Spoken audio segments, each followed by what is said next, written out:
휴가인데요. 신문을 보니까 또 최대 인파가 또 이번 또 노동절 휴가 동안에 또 이동을 한다고 합니다. 이제는 코비드 지난 지가 한참이니까 그래도 최근에 다시 또 코비드가 약간 일어나서 몇 분이 또 코비드 걸려 있고 또 있는데 항상 건강하시고요. 또 이런 연휴 기간 동안에도 이 새벽에 나와서 헌신 예배하고 또 함께 동참한 여러분들을 진심으로 환영하고 감사합니다. 자, 우리 창세기 말씀 같이 보겠습니다. 오늘 우리 상구역 헌신 예배 또 우리 찬양 수고하시는데 힘내시라고 박수 한번 우리 같이 보내겠습니다. 네, 감사합니다. 이게 새벽기도 헌신 예배 이렇게 쭉 이렇게 순서를 짜다 보면요, 오늘 같이 새벽기도 많이 나오기 어려운 때 딱 이래 또 걸리는 이런 구역이나 성교회가 있습니다. 훨씬 더 나와서 열심히 또 헌신해 주니 더 고맙고 더 감사합니다. 자, 오늘 창세기 33장 12절에서 34장을 보는데요. 34장만 보면은 하나의 따로 딱 떨어진 얘기 같습니다. 이게 뭐냐면은 야곱에게 12아들이 있고 딸이 한 명 있었습니다. 이 딸 디나가 강간당하는, 그리고 이 강간당한 것을 가지고 그 형제들이 복수하는 이런 내용입니다. 참 잔인하고 슬프고 하나님의 가족 안에 이런 일이 일어났다는 것이 참 슬픈데, 이게 또 우리가 살아보면은 이건 이 정도는 아니더라도 우리들에게 또 어려움이 또 닥치기도 하고 우리가 또 실수하고 넘어지기도 합니다. 그죠? 자, 이제 그러면은 이제 왜 이런 일이 일어났느냐?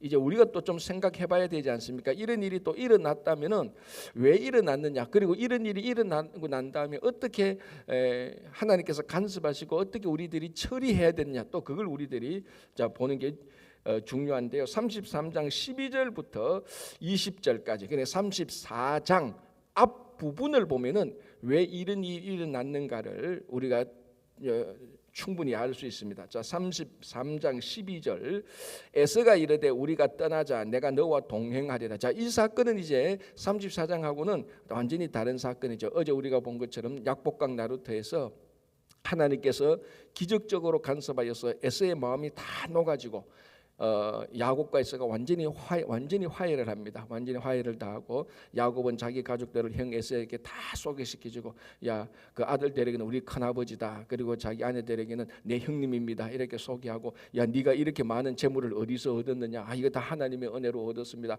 막 정말 부둥켜 안고 주먹 한 번 휘두르지 않고 나쁜 말 한 번 하지 않고 그냥 그대로 눈물을 흘리면서 형 에서와 동생 야곱이 화해를 했습니다. 자, 이제 화해를 하고 난 다음에 이게 가만히 보면은 야곱보다 에서가 더 감정이 더 복받쳤다는 것을 우리가 알 수 있습니다. 33장 4절을 보면은 에서가 달려와서 그를 맞이하여 안고, 야곱이 달려가고 이런 건 없었습니다. 그죠? 야곱은 그저 두렵고 겁나고 막 이랬지 않습니까? 에서가 달려와서 그를 맞이하여 안고 목을 어긋맞추며 그와 입 맞추고 서로 우니라. 좀 옆에서 보면은 좀 오버한다 할 정도로 과격하게 막 좋아했습니다, 에서가. 자, 그러니까 좋으니까 33장 12절에 에서가 말합니다. 이제 우리 헤어지지 말자. 야, 우리 20년 동안 헤어졌잖아. 자, 20년 동안 못 봤지 않습니까? 자, 20년 동안 못 봤는데, 야, 이제 우리 헤어지지 말자. 너하고 내하고 우리 같이 살자. 이제 이렇게 에서가 제안을 합니다. 12절에 에서가 이르되 우리가 떠나자, 내가 너와 동행하리라. 우리 함께 가자. 자, 이러니까 13절 14절 보면은 야곱이 한 발을 쑥 뺍니다. 13절에 야곱이 그에게 이르되 내 주도 아시거니와 자식들은 연약하고 내게 있는 양떼와 소가 새끼를 데리고 있은즉 하루만 지나치게 몰면 모든 떼가 죽으리니 청하건대 내 주는 종보다 앞서 가소서. 나는 앞에 가는 가축과 자식들의 걸음대로 천천히 인도하여 세일로 가서 내 주께 나아가리이다. 자, 우리가 함께 가자. 지금 에서에게서는 군사 400명을 데리고 왔습니다. 그러니까 에서가 볼 때는, 야, 너도 이 가축도 많고 너 가족도 많다. 야, 너 이렇게 가다가 여기서 무슨 해를 당할지도 모르겠다. 내가 데리고 온 400명의 군사도 있으니까 우리 함께 가자. 내가 너를 잘 에스코트해서 잘 돌봐서 같이 가자. 이러니까 야곱이 좀 뺍니다. 우리 자녀들도 어리고 짐승도 이 가축들도 아주 연약하니 형하고 보조를 맞출 수가 없는데 형님 먼저 가십시오. 그러면 제가 천천히 뒤따라 가겠습니다. 이 말입니다. 자, 그래서 보십시오. 14절에 인도하여 세일로 가서 내 주께 나아가리라. 자, 그럼 이제 에스가 어디로 가자고 말했습니까? 세일로 가자 그랬습니다. 세일로 야곱에게. 그러니까 야곱이 형님 먼저 가십시오. 그럼 내가 하루나 이틀 좀 늦게 천천히 가서 세일로 가겠습니다라고 말을 합니다. 자, 15절에 에스가 이르되 내가 내 종 몇 사람을 너에게 머물게 하리라. 야, 그래도 위험하지 않냐? 400명은 안 되더라도 몇 사람 호위대로 남겨 놓을게 이 말이죠. 15절 에스가 이르되 내가 내 종 몇 사람을 내게 머물게 하리라. 야곱이 이르되 어찌하여 그리하리까? 나로 내 주께 은혜를 얻게 하소서 하며. 이 말이 뭡니까? 형님 괜찮습니다. 몇 명도 필요 없습니다. 형님 그냥 형님 가족하고 형님이 데려온 군사들하고 싹 먼저 가십시오. 걱정하지 마십시오. 뭐 그렇게 불편하게까지 괜찮습니다. 몇 명도 필요 없습니다. 막 억지로 해서 형님 먼저 가라 그럽니다. 이 이제 이 분위기 되게 좋죠. 형님 먼저 먼저 하고 있습니다. 자, 16절 이날에 에서는 세일로 돌아가고 17절 야곱은 숫곳에 이르러 딱 되는 겁니다. 자기를 위하여 집을 짓고 그의 가축을 위하여 우리간을 지었으므로 그 땅 이름을 숫곳이라 부르더라라고 말하면 이게 지금 약속을 안 지키는 거예요. 야곱이 형 따라 안 가는 겁니다. 자, 그 지도를 한번 보여주실래요? 예. 보입니까 여러분? 자, 약복강 나루터 저 버니엘이 있죠. 버니엘에서 버니엘 있는데 이제 거기서 야곱하고 에서가 화해했지 않습니까?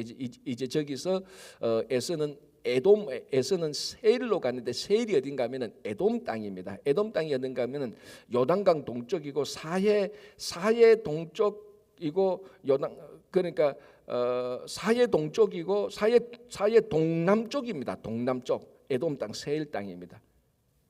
자, 그리고 이제 숫곳은 어딘가 하면은 거기 버니엘 약복강 나루트에서 요단강을 살짝 건넌 지가 바로 거기가 숫곳입니다. 자, 그럼 이제 방향이 같은 방향으로 갑니까? 다른 방향으로 갑니까? 다른 방향으로 가는 겁니다. 지금 에스가 세일산으로 가는 그러니까 사해 동쪽, 사해 동남쪽 세일산에 있는 그쪽인데 이쪽이 이제 여기서부터 에돔 족속이 사는 거주지가 되는 겁니다. 그리고 에돔 위에 암몬 위에 모압, 요단강 동쪽 이제 그 땅이 되는 거죠. 그래서 우리가 이제 구약 성경을 보면은 예언서 보면 에돔 족속 계속 나오는데 이 에돔 족속이 바로 에스가 오늘 이 본문에서 세일산 사해 동남쪽으로 가서 거기서 거주하는 에스의 가족들, 에스의 그 후손들, 요 사람들을 에돔 족속이라고 말을 하게 되는 거예요. 나중 되면 이제 이방인으로 이제 되는 거죠. 자, 그리고 이제 야곱은 거기서 버니엘 약복강 나누트에서 요단강을 살짝 건너가서 딱 머물고 있습니다. 거기가 숫곳입니다. 이 숫곳에서 자 에사가 뭐 했다요? 가축과 종을 위해서 자기를 위해서 집을 지었습니다. 그 가축을 위해서 우리간을 지었는데 이게 막간입니다. 지금 임시 장막이에요. 임시 장막. 그냥 숫곳이라고 그리고 이곳을 숫곳이라 불렀다는데 숫곳이란 뜻이 뭔가 하면 임시 장막이란 뜻입니다. 그래서 이 야곱은 세일로 가지 않고 숫곳으로 갑니다. 왜 숫곳으로 갔을까요? 자, 거기서 세겜을 거쳐서 베델로 가는 겁니다. 자, 야곱의 지금 목적지는 어디입니까? 베델이어야 되지 않습니까? 왜? 그 야곱이 자기 형 에서를 피해서 하란으로 갈 때 루스라는 곳에서 만나서 하나님을 처음 만나고 하나님의 은혜를 체험하지 않습니까? 그리고 그곳을 루스를 베델이라고 이름을 불렀단 말이죠. 그리고 하나님 앞에 서원한 게 뭡니까? 내가 다시 이곳까지 돌아오게 하면은 10분의 1 그러니까 11조를 드리겠다 그랬습니다. 하나님께서 나를 하란으로 갔다가 나를 인도했다가 다시 이곳으로 오게 해 주십시오. 그러면 내가 그 소득의 10분의 1을 드리겠습니다. 그러니까 야곱이 베델로 다시 돌아오기로 하나님께 약속을 했던 것입니다. 그러니까 야곱이 형 에서의 얘기를 들어보니까 같이 살자 그래 놓고 형은 저쪽 요단강 사해 동남쪽으로 간단 말이에요. 그곳은 베델이 가는 쪽이 아니에요. 완전히 반대란 말입니다. 그래서 이 야곱이 형님 먼저 가십시오 하고 발을 쑥 빼서 방향을 살짝 옮기는 겁니다. 자, 우리가 여기서 뭘 알 수 있는가 하면 지금 형과 에서는 서로 화해를 했습니다. 화해를 했다고 해서 반드시 한 장소에서 한 집에서 같이 살아야 되는 것은 아닙니다. 자, 여기서 이제 저는 이름을 붙입니다. 이 야곱이 여기서 어떻게 보느냐에 따라서 차이는 약간 있을 수 있겠지만 이 야곱이 여기서 형 에서와 화해를 하고 난 다음에 에서와 화해를 한 이 화해 분위기를 더 계속해서 유지하기 위해서 좀 평화적 거리를 유지하는 게 좋겠다고 생각을 했던 그런 생각도 있고요. 형이 가는 쪽으로 보니까 베델 쪽으로 반대로 가니까 내가 하나님에게 약속한 게 있는데 나 저쪽으로 못 가겠어. 그 앞에서 형 난 그쪽으로 가면 안 돼. 이것도 화해 분위기 깨는 거 아닙니까? 형님 먼저 가십시오. 그래서 내가 좀 뒤따라갑니다 하고 사실은 또 형님한테 거짓말한 셈이 되지만은 하나님께 약속을 지키기 위해서 요단강을 건너서 숫곳에 임시로 잠시 머물게 되는 겁니다. 자, 만약에 야곱과 에서가 세일산이나 어느 한 지역에 같이 살았다고 해보십시오. 이게 화해 무드가 계속 유지될 수 있겠습니까? 이게 되게 어렵다고요. 왜냐하면은 자, 지금 아브라함과 롯이 같이 살았지 않습니까? 그리고 아브라함과 롯의 종들이 서로 다투었습니다. 왜 다투었죠? 서로 한 장소에서 같이 있으면서 서로 가축들이 많아졌습니다. 그 가축들이 많아지니까 롯의 종들하고 아브라함의 종들이 그걸로 인하여서 서로 막 다투게 되니까 아브라함이 어떻게 말하면 아브라함이 먼저 제안을 하죠. 야, 우리 한 장소에 같이 있을 수 없다. 좀 헤어지자. 이게 너와 내 조카와 삼촌 사이가 평화롭게 사는 것이다. 여러분 반드시 한 장소에서 같이 살고 막 얽히고 설키고 너무 막 친하게 지는 것이 그 당시는 좋아 보이지만 이게 그 관계를 계속 유지하기가 어려울 때가 굉장히 많습니다. 그래서 아브라함이 지혜롭게 우리가 한 곳에 같이 있으면 계속 싸우겠다. 좀 우리가 헤어지자. 이게 좋겠다. 그래서 아브라함이 롯에게 먼저 제안을 하지 않습니까? 너 어디 살래? 너 좋은 길로 먼저 가라라고 말합니다. 그러니까 여러분 이게 사람이 좀 가지고 있는 재산이 좀 부족하면은 서로 도와주고 그래요. 어떻게 보면요, 사람이 좀 부족할 때, 좀 어렵고 힘들 때는 같이 모여서 살 수가 있어요. 동병상련이라고. 그런데 이게 재산이 많고 나도 누구한테 남 부러울 거 없어. 나도 재산 많아. 그런데 이 사람하고 내하고 같이 사니까 좀 부대끼잖아요. 그럼 내가 굳이 이래 살아야 돼? 내가 뭐 아쉬워? 이런 심리도 생기는 겁니다. 지금 야곱하고 에서가 가축이 많습니까? 적습니까? 엄청나게 많아요. 자, 한번 볼까요? 33절 8절 보겠습니다. 에서가 또 이르되 내가 만난 바 이 모든 때는 무슨 까닭이냐. 야곱이 이르되 내 주께 은혜를 입으려 함이니이다. 에서가 이르되 내 동생아 내게 있는 것이 족하니 내 소유는 내게 두라. 그러니까 야곱이 형님한테 형님의 축복권을 빼앗아 갔으니까 그거 좀 보상하려고 이 많은 때를 내가 가져왔습니다 하니까 에서가 뭐라고 말합니까? 그만둬라. 내 소유만 해도 족하다. 이게 히브리어 원뜻은 많다는 겁니다. 그러니까 에서도 많이 있어요, 가축이. 자, 그러니까 11절 보시기 바랍니다. 하나님이 내게 은혜를 베푸셨고, 자, 이게 누구 말입니까? 야곱의 말이죠. 하나님이 내게, 즉 야곱에게 은혜를 베푸셨고 내 소유도 족하오니. 자, 에스도 내 소유도 족하다 그랬고 야곱도 내 소유도 족하다 그랬습니다. 한국말로는 똑같은데요. 누구 소유가 더 많을까요? 이제 야곱 쪽은 이쪽에 앉으시고 에스는 이쪽에 한번 해주고 이 둘 다 한국말로는 족하다라는 말인데 그래서 이게 사실은 번역이 약간 차이가 있습니다. 에스는 족하다는 것은 내게 많다라는 말입니다. 야, 나도 많다. 야곱은 족하다는 말은 형님 나는 많은 정도가 아니고 넘칩니다라는 말이에요. 그러니까 히브리어가 다른 단어를 씁니다. 야곱은 나는 넘칩니다. 에서가 많다니까 형님 나는 넘쳐요. 많은 게 많습니까? 넘치는 게 많습니까? 넘치는 게 더 많죠. 굳이 비교하자면 중요한 것은 야곱도 에서도 가축이 엄청 많아요. 한 곳에 살면요 아브라함과 롯처럼 또 가축들이 다투는 거예요. 야곱은 그런 것을 20년 동안 라반하고 하란에서 살면서 그런 거 경험했지 않습니까? 야곱이 자기 재산이 좀 많아지는 순간부터 라반의 안색이 변했습니다. 그리고 그전과 다르게 다루었죠. 야곱이 20년 동안 이제 라반에게 10번이나 속고 이런 생활을 보니까 어떻게 다른 사람하고 화해롭게 지내는가 그에 대한 이치를 터득한 겁니다. 이게 첫 번째고 또 하나는 가는 방향이 달라. 형은 저쪽으로 가면은 내가 결국은 베델로 가야 되는데 방향이 달라. 그래서 야곱이 형하고 거리를 두고 평화적인 거리를 유지하고 이렇게 숫곳으로 가게 되는 것입니다. 그래서 오늘 보니까 이날에 에서는 세일로 돌아가고 33장 16절 17절 야곱은 숫곳에 이르러 자기를 위하여 집을 짓고 자 그런데 이 집은 영원한 집이 아닙니다. 임시직입니다. 우리간을 짓고 숫곳이라 불렀다. 자 이렇게 해서 평화적 거리를 유지한 게 야곱이 참 잘한 거죠. 우리 성도들도요.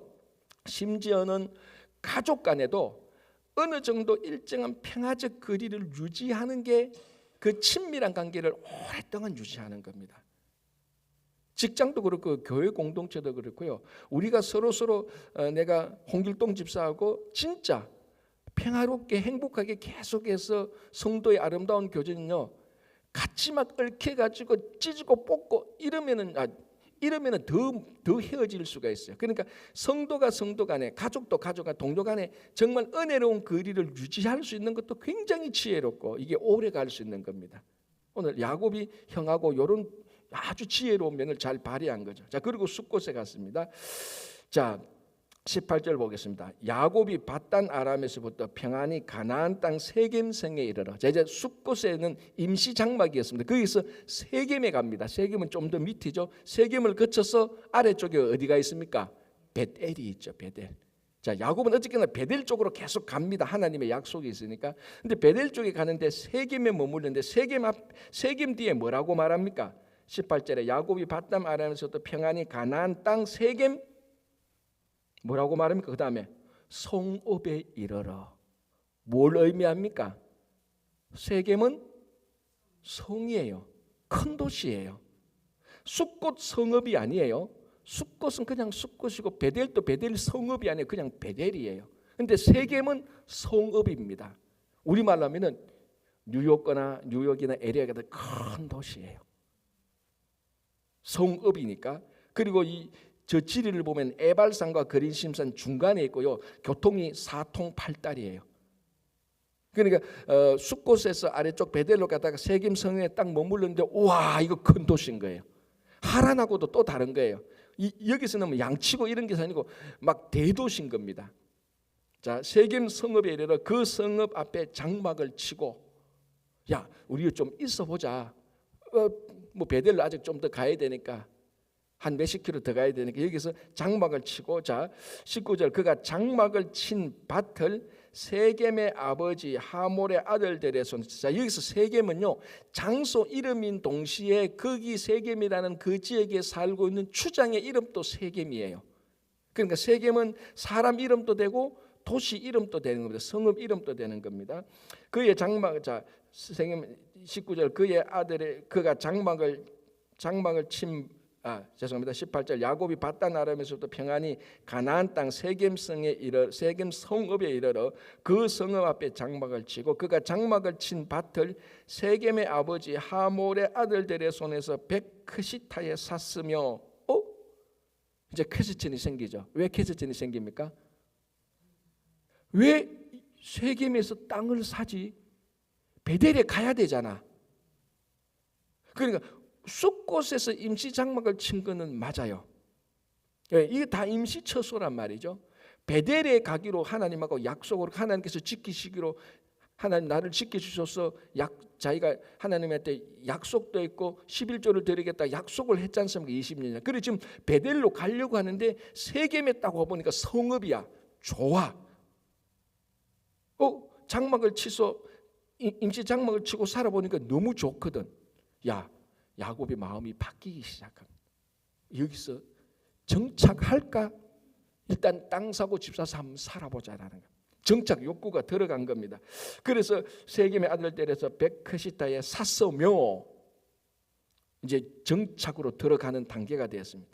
20절 거기에 제단을 쌓고 그 이름을 엘렐로히 이스라엘이라 불렀더라. 하나님 여기 너무 좋습니다. 제가 여기서 살아도 되겠죠?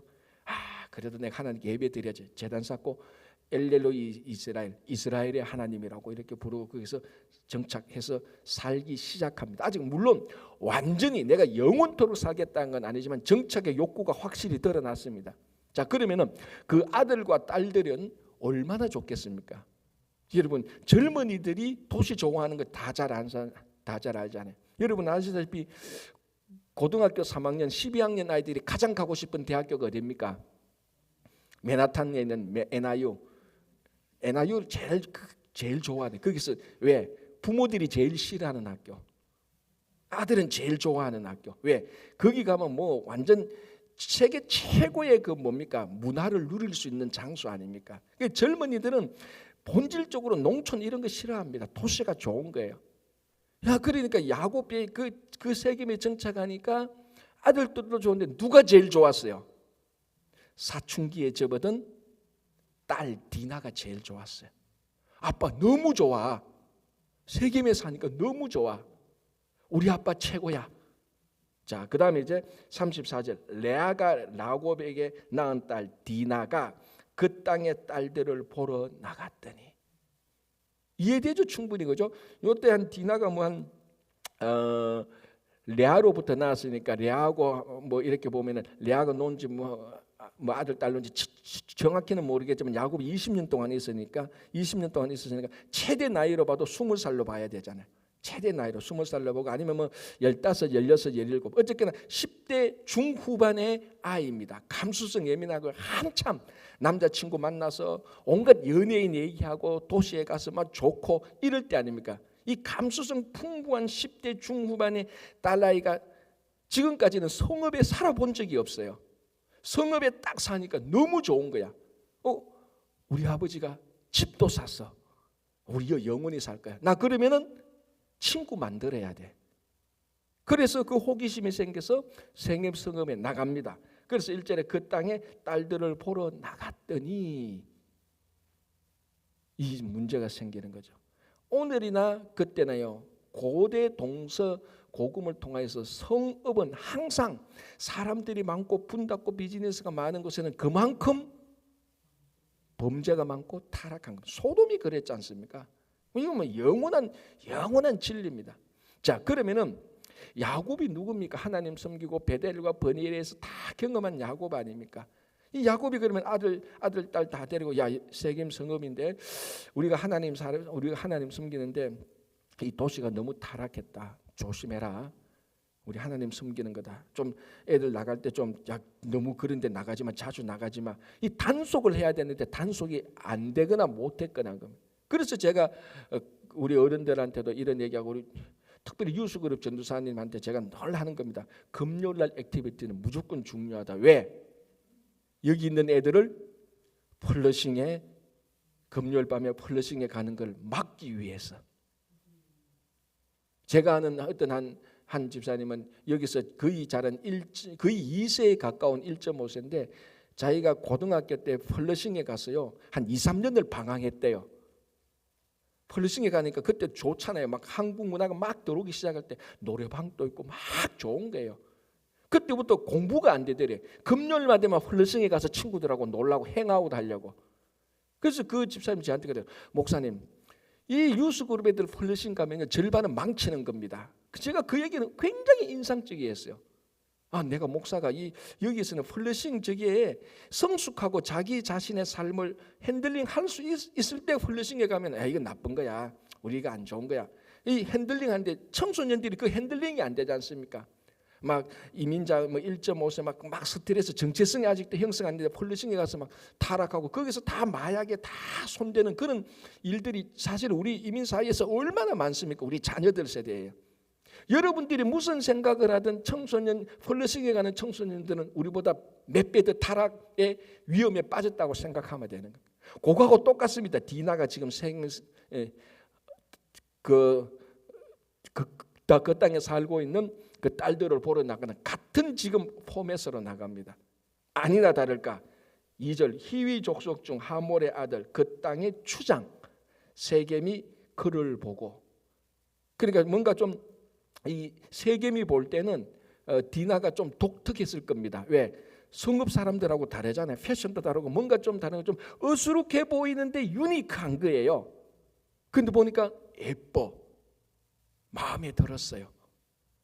뭔가 이국적이고 하란에서 왔으니까 이국적이고 그래서 좋아는 했는데 이 세겜 성읍 도시에 살고 있는 사람의 폭력성이 그대로 드러나는 거예요. 좋으면 좋다고 사귀어야 되는데 그냥 폭력성이 드러나서 강간을 해버린 겁니다. 자, 그래서 2절에 끌어들여 강간하여 욕되게 하고 3절 그 마음이 깊이 야곱의 딸 디나에게 연연하여 그 소녀를 사랑하여 그의 마음을 말로 위로하고 그의 아버지 하몰에게 청하여 이르되 이 소녀를 내 아내로 얻게 하여 주소서 하였더라. 자, 세겜이 디나를 강간한 것은 100번 잘못한 겁니다. 이거는 정말 그 도시 문화의 가장 폭력성이 그대로 드러난 겁니다. 도시 문화의 부작용이 그대로 드러난 거예요. 그런데 하나 특이한 것은 이 세겜이 강간은 했는데 디나를 진짜 좋아한 거예요. 그래서 자기가 책임지겠다고 말하는 거, 우리말로 하면. 그래서 자기 아버지한테 가서 아빠, 내 저 디나 너무 좋아해. 그래서 이 디나를 안 보냅니다. 강간하고 그냥 자기들이 데리고 있어요. 아직까지 안 보낸 거예요, 집으로. 그리고 아버지한테 나 디나하고 결혼할래. 너무 좋아라고 말합니다. 자, 이 일이 이제 소문이 퍼질 것 아닙니까? 5절 보시기 바랍니다. 야곱이 그 딸 디나를 그가 더럽혔다 함을 들었으나 자기의 아들들이 들에서 목축함으로 그들이 돌아오기까지 잠잠하였고라고 말합니다. 자, 이 34장에서 이 디나 사건이 굉장히 이 야곱의 가족의 큰 위협의 출발점이 됩니다. 그리고 이 사건 자체만 해도 있을 수 없는 일입니다. 그리고 하나님께서 선택한 아브라함, 이삭, 야곱의 이 가족의 이방 족속에게 그 딸이 강간을 당했다. 이거는 상상할 수 없을 정도로 가족의 수치입니다. 그런데 희한하게 야곱은 잠잠해요. 야곱은 잠잠합니다. 이제 이게 문제죠. 왜? 우리가 여러 가지로 생각할 수는 있겠지만 어쨌든 야곱은 굉장히 소극적입니다. 이 일에 대처하기 위해서. 아직까지 여러분 야곱은 정정해요. 아직까지 이 야곱은요, 자기 가족, 자기 아들한테 다 일을 다 지시할 수도 있고 자기가 앞장서서 일할 수 있는 그런 체력과 그런 정신력이 다 있을 나이라고요. 그런데 이 건에 대해서 희한하게 잠잠합니다. 자, 그런데 6절 보시기 바랍니다. 세겜의 아버지 하몰은 야곱에게 말하러 왔으며, 그런데 강간을 했던 가해자의 아버지는 굉장히 적극적이에요. 찾아옵니다. 야곱에게 찾아와서 이제 보면은 세 가지 조건을 걸죠. 자, 이게 바뀐 거 아닙니까? 가해자는 유구무원입니다. 가만히 있어야 되는 거 아니에요? 우리 아들이 너무 잘못했습니다. 무슨 일을 해도 다 처분대로 하십시오. 이게 가해자고 피해자인 아버지 딸은 막 화를 내고 막 어떻게 할까 그렇게 해야 되는 거 아닙니까? 근데 입장이 바뀌었어요. 세겜의 아버지 하몰은 굉장히 적극적이에요. 뭐 별로 크게 뭐 그렇게 잘못했다는 생각도 없어요. 이거 잘 협상하면 되겠다는 그 생각이요. 근데 아버지, 피해자의 아버지는 유구무원 기다립니다. 그냥 굉장히 소극적이고 무기력한 모습까지 보여주고, 세겜의 아버지 하몰은 굉장히 적극적이고 뭔가 하려고 하는 완전히 입장이 상반된 이런 분위기 됩니다.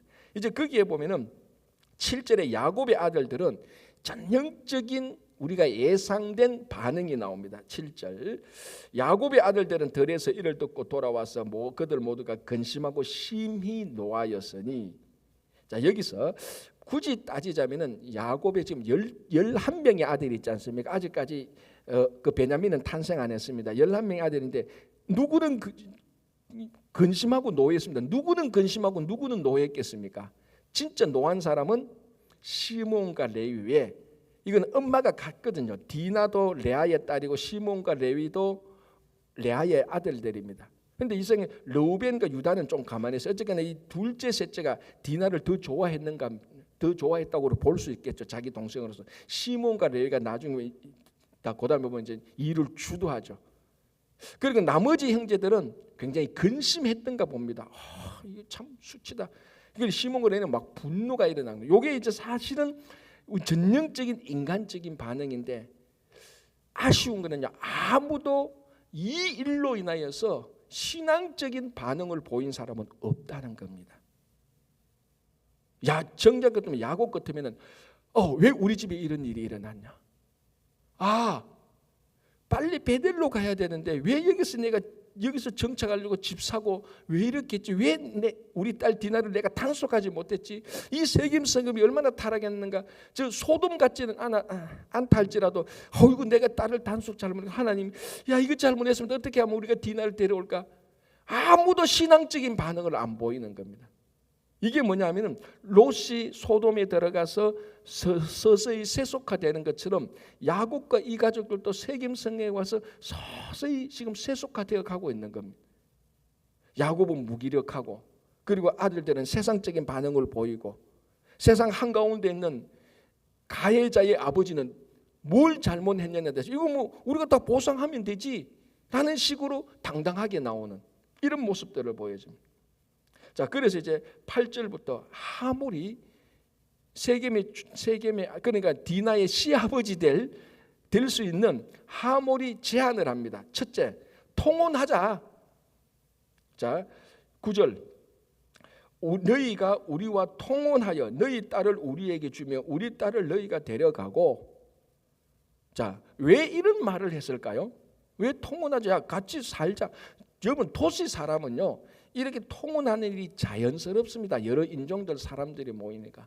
그리고 결정적으로 자 여러분 한번 생각해 보십시오. 이 세겜은 이 하몰은 그 세겜 땅에 살고 있는 세겜 추장 세겜의 아버지이기 때문에 그 세겜이 어떤 인간관계나 어떻게 누가 와서 무슨 장사를 하고 누가 사업 잘 되고 이걸 한눈에 딱 꿰뚫어 보고 있습니다. 그리고 자기 아들 세겜이 뭐 야곱이라는 사람 딸 디나를 강간해서 너무 사랑해서 자기 아내로 삼고 있다는 것을 알고 다 파악했죠. 야곱이 누군가 알아봐. 쭉 알아봤습니다. 알아보니까 뭐 다른 데서 왔는데 여기서 뭐 이제 거주하려고 뭐 집도 사고 밭도 사고 뭐 이렇게 했습니다. 딱 생각하니까 하몰이 뭐라고 생각합니까? 너 여기서 산다고 집 다 샀네. 그러면 뭐 우리하고 같이 살면 되지. 전형적인 세속화를 얘기하는데 통혼하자라고 하는데 이 통혼하자고 말할 수 있는 빌미를 제공한 사람은 누굽니까? 야곱입니다. 이게. 자, 우리 성도들은요 나쁜 일을 적극적으로 안 해야 되죠. 당연히 나쁜 일 하면 안 됩니다. 그리고 성도들은 더 성숙해야 됩니다. 뭘 하면 안 됩니까? 상대방이 나쁜 일을 할 수 있는 빌미도 제공하면 안 돼요. 그게 성숙한 겁니다. 상대방이 내게 와서 나쁜 일을 할 수 있는 미끼를 제공하면 안 된다니까요. 물론 세상 사람들은 빌미를 나쁜 일을 할 수 있는 빌미를 제공한 건요 뭐 별로 네가 나한테 나쁜 일을 했지라고 말하지만은 성도들은 저 사람이 내게 나쁜 일을 할 수 있는 여지를 두면은 안 되는 겁니다. 이게 우리가 죄를 막는 거죠. 영적으로 신앙적으로 우리가 어떻게 악한 일에 관여하지 않느냐. 내가 악한 일을 안 하면만 되는 게 아니고 악한 것들이 내게 올 수 있도록 빌미를 주지 않아야 되는 겁니다. 악한 일에 내게 올 수 있도록 문을 걸어 담궈야 돼요. 이게 성숙한 성도의 모습입니다. 그런데 야곱은 빌미를 자기가 다 제공한 거예요. 자, 우리가 어떻게 보면요. 그래서요. 한 가정의 가장이 된다는 것, 한 공동체의 리더가 된다는 것 굉장히 어렵습니다. 어떻게 보면 책임이 막중해요. 자기가 직접적으로 잘못을 안 해도 빌미를 제공해도 결국은 이 사람의 잘못입니다. 자, 야곱이 지금 두 가지 빌미를 제공한 것 아닙니까? 첫 번째는 왜 세겜에 갔냐는 거죠. 세겜에 갈 수는 있어요. 세겜에 갇혔다가 빨리 베들로 가야 되는데 왜 거기서 정착하려고 왜 집을 사서 그쪽 사람들이 저 야곱 우리하고 같이 사는 거야. 그 빌미를 준 것입니다. 그리고 왜 디나가 세겜에 가도록 단속을 못했냐는 겁니다. 물론 세상 사람들은 그게 내 잘못이냐? 라고 말합니다. 세상 사람들은 그렇게 다 생각해요. 그래서 성숙한 성도들은 그렇게 말하면 안 되죠. 야곱이 빌미를 준 겁니다. 그러니까 하몰이 자연스럽게 말합니다. 야, 우리 통혼하자라고 말을 하는 겁니다. 자, 두 번째 10절 너희가 우리와 함께 거주하되 땅이 너희 앞에 있으니 여기 머물러 매매하며 여기서 기업을 얻어라. 그리고 보니까 땅 사고 돈 주고 다 하는 거야. 야, 너희들 장사해라. 내가 도와줄게. 네가 매매하고 기업을 얻으라 도와줄게. 네 딸하고 우리 아들하고 결혼시키고 네가 내하고 사돈관계만 되면은 너희서 매매하고 기업을 얻으라. 이 말은 뭡니까? 너 여기서 내하고 사돈 맺어가지고 비즈니스 해라. 내가 누구냐? 이 최고의 유지다. 다 도와줄게. 장사하는 거 다 도와주고 네 아들 취직 다 시켜주고 다 해줄게. 여러분, 야곱이 딱 들어보니까 어떤 생각이? 자, 여러분들은 이런 제안을 하면 어떻게 생각되겠습니까? 우리 딸이 강간 당했는데 듣고 보니까 강간한 저놈은 참 나쁜 놈인데 그런데 진짜로 딸을 사랑해. 요 강간한 건 요건 아주 나쁜데 그 이후의 대책을 보니까 썩 나쁘지가 않아요. 진짜로 사랑하고 책임지겠다 그러잖아요. 우리 한국 사람 그런 말 하잖아요. 당신이 책임져. 내가 책임질게요. 그러면은 이게 많이 무마가 됩니다. 앞에 일들이. 그거 같은데 무마되는 정도가 아니고 사돈 될 사람이 알고 보니까 세계의 최고 높은 사람이야. 이거 괜찮네라고 생각이 들 수 있지 않겠어요? 세상 사람들은. 성도들은 아니지만 세상 사람들. 여러분 이 얘기 듣고 괜찮네라고 생각이 듭니까? 들지요? 안 들어요. 괜찮은 거예요. 그 세겜 성읍 어마어마한 도시에 최고의 영향력이 있는 사람이 내 사돈이 되는데 괜찮네. 그리고 당신 비즈니스라 다 내가 뒷배 다 줘. 퍼밋 다 줄게. 걱정하지 마. 이 말입니다. 자, 그리고 11절에 파격적인 제안합니다. 세겜 또 디나의 아버지와 그의 남자 형제들에게 이르되 나로 너희에게 은혜를 있게 하라. 너희가 내게 말하는 것은 내가 다 주겠다는 겁니다. Name it, I'll give you everything. 이거하고 똑같은 말만 해, 다 줄게. 세겜에서는 세겜에서는 내가 안 되는 게 없어 이 말이에요. 이 소녀만 12절 이 소녀만 내게 주어 아내가 되게 하라. 아무리 큰 혼수와 예물을 청할지라도 너희가 내게 말한 대로 주리라. 어마어마한 제안입니다. 어떤 혼수 결혼만 시켜라. 혼수 다 줄게. 말만 해라. 집 매체 다 줄 수 있다는 겁니다. 너 그 가족 아들 12명 다 살도록 해줄게. 걱정하지 마. 진짜 제가 예수만 안 믿었다면 저도 할만하겠어요. 그렇잖아요. 내 딸 아들 12에 딸 하나 있는데 딸이 좀 강간당해서 그 너무 가슴 아파. 그런데 강간한 그 남자놈이 너무너무 사랑해. 평생 책임지겠다 해. 무마되죠. 그리고 이 딸 하나로 가족이 완전 세겜 성읍에서 갑자기 갑부가 될 위치고 사돈이 최고 영향력인데 그 사돈이 될 이런 제안을 하는 겁니다. 여러분 이처럼 세상은 우리에게 나쁜 짓을 하고도요. 이 나쁜 짓이 아니도록 무마시키려고 훨씬 더 큰 유혹을 던지는 겁니다. 성숙한 성도는 이거 분별할 줄 알아야 되는 겁니다. 이 큰 미끼 앞에 우리 영혼을 갉아먹는 것이 있구나라고 알아야 되는 겁니다. 그런데 야곱의 아들들도 그걸 사실은 몰라요. 지금 야곱은 그래도 침묵합니다. 가만히 있어요. 우리 어떻게 해야 됩니까? 당신 안 됩니다. 이것이 세상적으로는 좋은 거지만 내 딸이 이렇게 어려움을 겪었습니다. 우리는 이렇게 처리하지 않을 겁니다. 이렇게 나와야 되는 거예요. 그런데 시몬과 레위는 뭐라고 말합니까? 우리 딸이 더럽혀졌다. 그리고 딸을 더럽힌 당신들은 할례를 받지 않은 족속이다. 진짜 그렇게 하기를 원하냐? 할례부터 받아라. 지금 야곱은 아무런 리더십을 발휘하지 않아요. 시몬과 레위가 리더십을 발휘해요. 이게 지금 야곱의 잘못이에요. 우리는 이 부분에 있어서 야곱의 잘못을 볼 줄 알아야 됩니다. 왜? 어떨 때는 그걸 하나님 앞에 나가서 적극적으로 매달리고 어떨 때는 중간에 들어가서 정리를 해줘야 돼요. 어떻게 보면 야곱은 비겁하게 빠집니다. 살짝 빠지면 왜? 보니까 조건이 좋거든. 그런 생각도 들었을 거라고.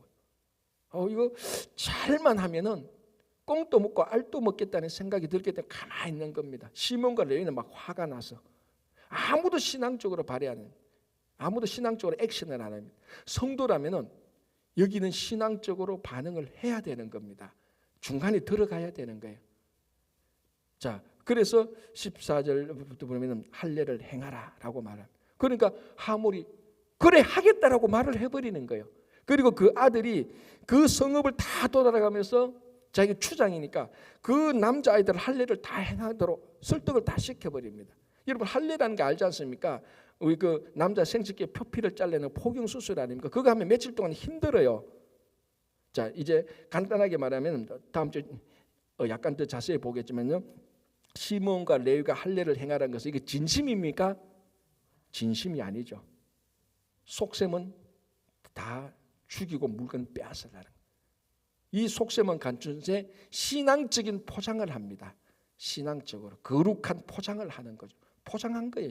그러니까 시몬과 레위나 야곱 이 가족이 세겜에서 전혀 신앙적인 모습을 못 보이고 있습니다.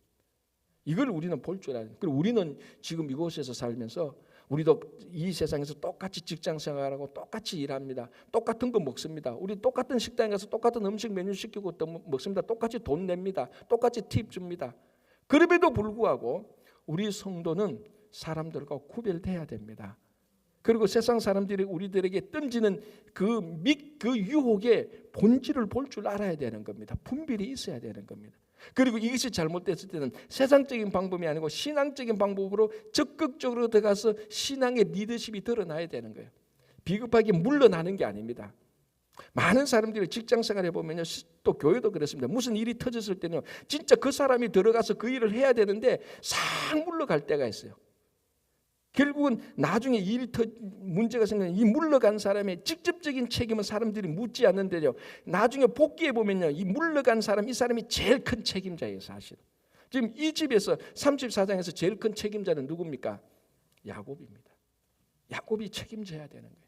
조용합니다. 직접적인 책임은 없는 것처럼 보이지만 하나님은 이것을 분명히 보고 있는 겁니다. 자, 이제 다음 주에 이것이 어떻게 처리되고 어떻게 하나님께서 회복시키는가를 우리 같이 보겠습니다. 오늘 여기까지만 하고요. 그래서 우리가 이 세겜 성읍과 같은 이 뉴욕에 살고 있는 우리들, 세상의 유혹이 뭔지, 미끼가 뭔지, 우리가 어떻게 세상에 대해서 신앙적으로 반응을 해야 되는 이런 우리가 깨우침, 이런 우리가 분별 속에서 살아가신 여러분 되시기 바랍니다. 기도하겠습니다. 하나님 아버지 감사합니다. 세겜 성읍에 들어간 야곱처럼 어쩌면 우리는 이 뉴욕이라는 이곳에서 살고 있는 그런 모습과 아주 유사합니다. 주님, 세상은 여러 가지로 포장된 말로 우리들을 유혹하지만 주님, 우리가 그 유혹의 본질을 알고 잘 구별할 수 있도록 주님 도와주시고, 어떤 일이 있어도 우리가 신앙의 본질을 붙잡고 늘 아버지 하나님 신앙으로 영적 반응을 보이며 영적 리더십을 회복할 수 있도록 도와주시옵소서. 주님, 이 노동절 연휴 동안에 여행 출타 중인 성도들 지켜주시고, 몸이 연약하신 분 그 병상에서 빨리 회복할 수 있도록 도와주시고, 이제 가을을 맞이하면서 한 학기 올라가는 우리 자녀들, 또 분주한 여름을 보내고 새로운 계절을 맞이하면서 저희들 기도의 자리로 돌아올 수 있도록 인도하여 주시옵소서. 감사하오며 예수님의 이름으로 기도하옵나이다. 아멘.